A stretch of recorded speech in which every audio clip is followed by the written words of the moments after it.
Bien, ¿cómo les va a todos? Esta es la clase prometida sobre voz pasiva y voz activa, ¿sí? Vamos a empezar, voy a compartir un archivo para que podamos ver de qué hablamos. Bien, y vamos a empezar por identificar las características de las oraciones en voz pasiva y voz activa. Ustedes tienen ya una experiencia al respecto porque vieron en inglés Active Voice y Passive Voice. Bueno, es muy similar en nuestro caso, así que lo vamos a poder relacionar, ¿no? Dice, un ejemplo, hay un ejemplo de una oración que está en los dos tipos de voces. Yo como una manzana, acá, y que sería la voz activa, y su forma pasiva, que sería una manzana es comida por mí. Atención, el significado de las dos frases, como dice acá, es el mismo, ¿sí? Lo que pasa es que en el primer caso tenemos un verbo que está en voz activa y en el segundo un verbo que está en voz pasiva.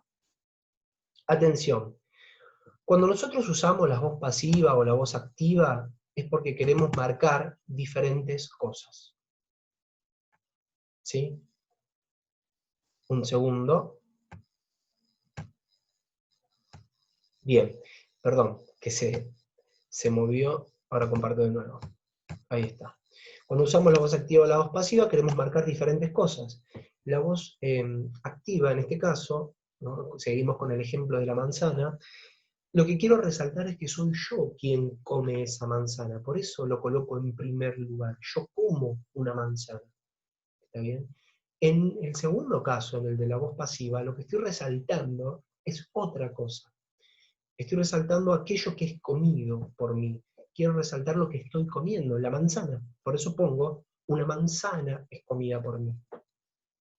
¿Ven cómo le damos énfasis, importancia a cosas diferentes? Lo importante que tenemos que reconocer es que en la voz pasiva y activa lo que hay es un cambio, ¿sí?, del sujeto. ¿Por qué? Dice, cambia el sujeto en el sentido de que en la voz activa el sujeto, yo, ¿no? Yo como una manzana, el sujeto es yo, y una manzana es el objeto directo. ¿Estamos de acuerdo? Yo, sujeto, una manzana, objeto directo. Yo la como. En cambio, en la voz pasiva, fíjense, es comida por mí, ¿no? ¿Quién es el sujeto? El sujeto es una manzana, porque coincide el número con el verbo. Si yo cambio una manzana a unas manzanas, el verbo va a cambiar. Son comidas, va a quedar. Entonces, por más que me parezca que por mí es el que realiza la acción, que es cierto, ojo, porque no es el sujeto. El sujeto es el que coincide en número con el verbo, y en este caso es una manzana.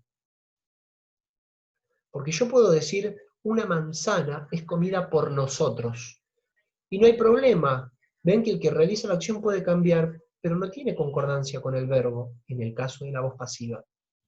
Y esa es una característica de la voz pasiva. En la voz pasiva, el agente, el sujeto, agente es el sujeto que realiza la acción. En la voz pasiva, el agente, el que realiza la acción, no está en el lugar de sujeto, sino que está en el lugar de complemento agente, ¿sí? Aparece por medio de esta preposición que es por. Por mí, por nosotros. Eso es el complemento agente, y está en el predicado en la voz pasiva. ¿Ok? Dice, en la primera oración, voz activa, el sujeto yo es quien realiza la acción. Claro, yo como una manzana. Pero, es decir, en ese caso hay un sujeto agente. ¿Qué quiere decir esto? Que es el sujeto el que realiza la acción. Pero ojito, porque dice, en la segunda oración, una manzana, ¿sí?, no es quien realiza la acción, sino quien recibe el efecto de la acción. Era lo que en la voz activa habíamos llamado objeto directo. Bueno, en el caso de la pasiva, eso que era objeto directo, en este caso va a ser sujeto, ¿sí? ¿Por qué? Porque va a ser un sujeto que no realiza la acción, sino que la recibe. Se le llama sujeto paciente. Y uno dice, ¿pero cómo sujeto? Sí, porque cumple la regla que ya explicamos una y mil veces. Concuerda el número con el verbo. Si yo cambio el verbo, va a cambiar esa estructura, aunque no sea el agente. ¿Está bien? Sujeto y predicado son características sintácticas. Tienen reglas de concordancia. Y en este caso, en la voz pasiva, la concordancia se cumple con una manzana. Es el sujeto. Pero no es quien realiza la acción. Por eso no se le llama sujeto agente, sino sujeto paciente, que recibe la acción. Lo que en otro caso sería el objeto directo, en el caso de la voz activa. Mientras que el sujeto de la oración activa, yo, pasa a desempeñar el papel de complemento o agente, ¿se acuerdan que lo dijimos? En la voz pasiva. Ese complemento agente es por mí. Una manzana es comida por mí. Ahí está el agente que realiza la acción, en el predicado y bajo la forma del complemento agente. Pero también cambia el verbo. Ese es el otro cambio importante. Fíjense el primer verbo, el de la voz activa. ¿Cómo? Una manzana. Y miren el de la voz pasiva. Es un verbo compuesto por dos palabras. Una manzana es comida por mí. ¿Está bien? Hemos señalado en rosa el verbo de cada oración. Se puede observar que en la segunda oración, en la oración de voz pasiva, el verbo está formado por dos palabras. Es comida. La primera de ellas es el verbo auxiliar, es lo que se llama verbo auxiliar. Se trata de una forma verbal del verbo ser, ¿no? Es el verbo ser, el primero. La segunda de ellas, comida, es el verbo principal en realidad, pero que acá aparece como participio. Es decir, ¿cuál es la fórmula? ¿Sí? Para construir la famosa frase verbal pasiva. Esta es la frase verbal pasiva, ¿no? Se compone por dos palabras. La fórmula es el verbo auxiliar, ser, ¿ok? Que tiene que estar en el mismo tiempo verbal, ¿no? que la forma activa, si hacemos el pasaje. El verbo auxiliar ser más el participio. Es decir, es comida, es comprada, es envuelta, es cocinada, bla, bla. Verbo ser más participio.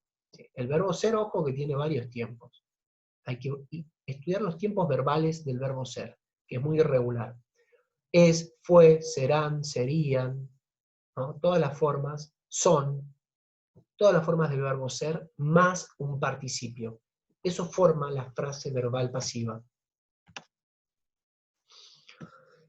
Este verbo auxiliar va en el mismo tiempo y modo que el verbo de la oración activa, ¿no? Eso lo dijimos. Es decir, que si el verbo era como, ¿no? Yo como, de presente del modo indicativo, bueno, el verbo ser también tiene que estar en presente del modo indicativo. En este caso, es, ¿no? Si el verbo era comía, yo tengo que usar, en ese caso, el pretérito imperfecto para el verbo ser. ¿Que cuál sería?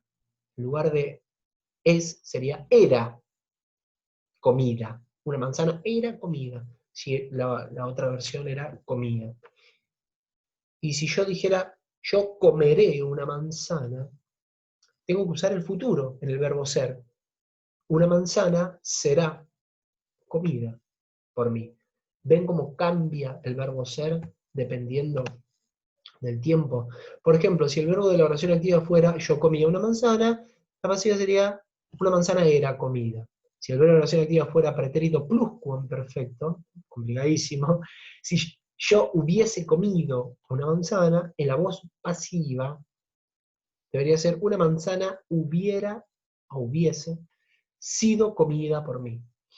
Tiene que respetar el verbo, ¿no? Por su parte, el participio concuerda en género y número con el sujeto. La concordancia está en el participio. Lo importante es que sepamos esto. ¿Cómo reconozco la voz pasiva? Bueno, la voz pasiva, a diferencia de la activa, punto número 1, tiene frase verbal pasiva, que se compone con el verbo ser más un participio.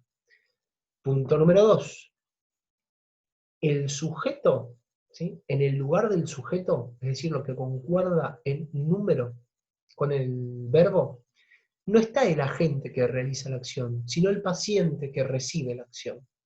En lugar de estar, ¿no? Juan compró una remera, no está Juan en el lugar del sujeto, sino que está la remera. Una remera fue comprada por Juan. ¿Ven cómo cambia, cómo se invierten los lugares? El objeto, el paciente, está en el lugar del sujeto en la voz pasiva. ¿Y dónde está el agente en la voz pasiva? En el complemento a agente. Una remera fue comprada por Juan. Ese es el complemento a agente. Empieza con la preposición por. Esa es la característica de la voz pasiva. Un sujeto que es paciente y una frase verbal pasiva. ¿Se entendió? Simplemente eso. Ahora vamos a colgar, a subir unos ejercicios de práctica para ver cómo ejercitamos esto de reconocer voz pasiva y activa y cambiar de una voz a la otra, respetando siempre el tiempo del verbo original, ya sea cuando hacemos la frase verbal pasiva o cuando hacemos el verbo en modo activo, siempre respetando el mismo tiempo. Nada, eso ha sido todo por hoy.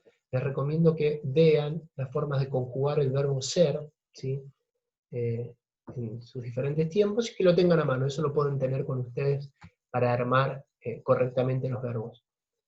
Nada, cuídense y nos vemos pronto.